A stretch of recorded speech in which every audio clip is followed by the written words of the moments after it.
Stop.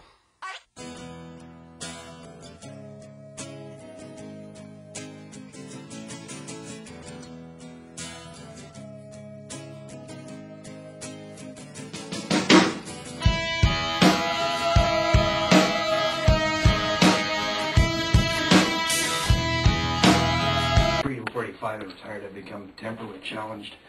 My name is Billy Bob. I'd just like to address that when you said that you claim that this is unsolvable. There's got to be some kind of solution. We just got to. I think we're asking the right questions.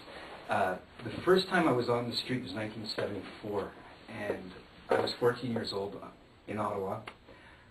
I was the only person on the street there in Ottawa that I know of that was under 21. There was very few people on the street, period. So, I mean, we've at least got to be able to roll it back to something like that. We're doing a little bit of a different discussion here. And I just, sort of the general question is homelessness solvable? And what we're doing is if you turn over these two cards here. Mm-hmm. In our current system. In our current system. In the current system. Okay. Happiness. Turn in the sense of window. So it's sort of like a random bring together concept and value. And what's the value of happiness in regards to a window, in regards to answering that question? Well, happiness, I think that's the core of whether this is solvable or not. Homelessness, I've noticed that people on the street, as a matter of fact, one person that I'm very good friends with right now, when I first met him, he was behind Ridge Park and he was about to inject 9 points of heroin. He definitely wasn't happy.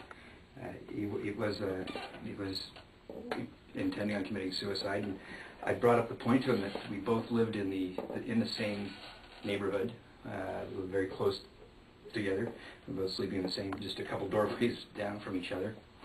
We both had the same circle of friends. We were both in the same economic strata of society, and he might have been a little bit higher up than I was. The difference in our lives were I was having the time of my life, and he was just about to bow out. And we started talking. He was unhappy about his heroin habit, the fact that he hadn't seen his kids in a couple of years. And I told him that I had found that you could run away from your problems. You could leave town and get out of the circle that he'd found himself in, and maybe get out of the spiral, the downward spiral that he'd gotten into. And from there, he had mentioned that he'd been to India a couple of times, because I'd mentioned at some point I'd like to continue traveling.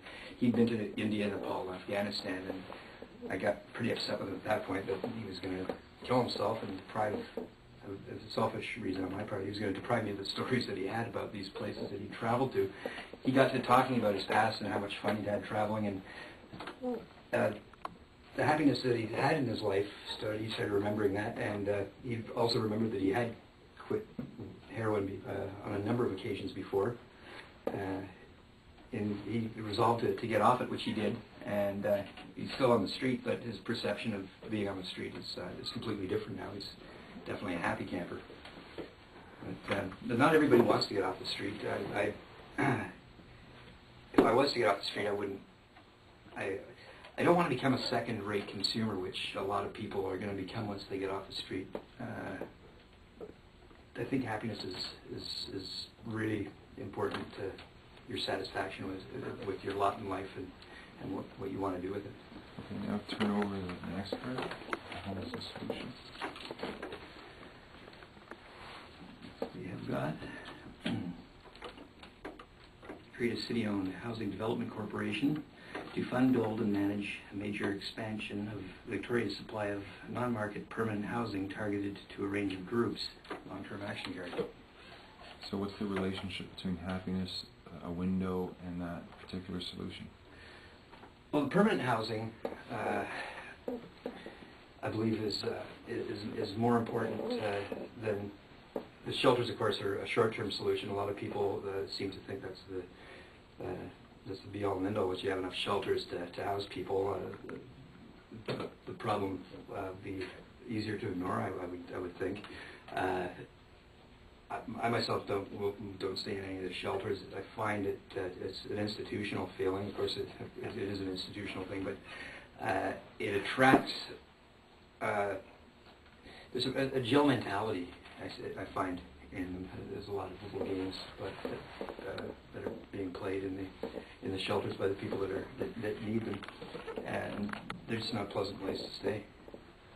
And as a matter of fact, some of the people that work in the shelters, they should have "fuck the homeless" tattoos. They really don't seem to like what they're doing, and it really shows. Okay, now it opens up to the group if there's a question or a insight or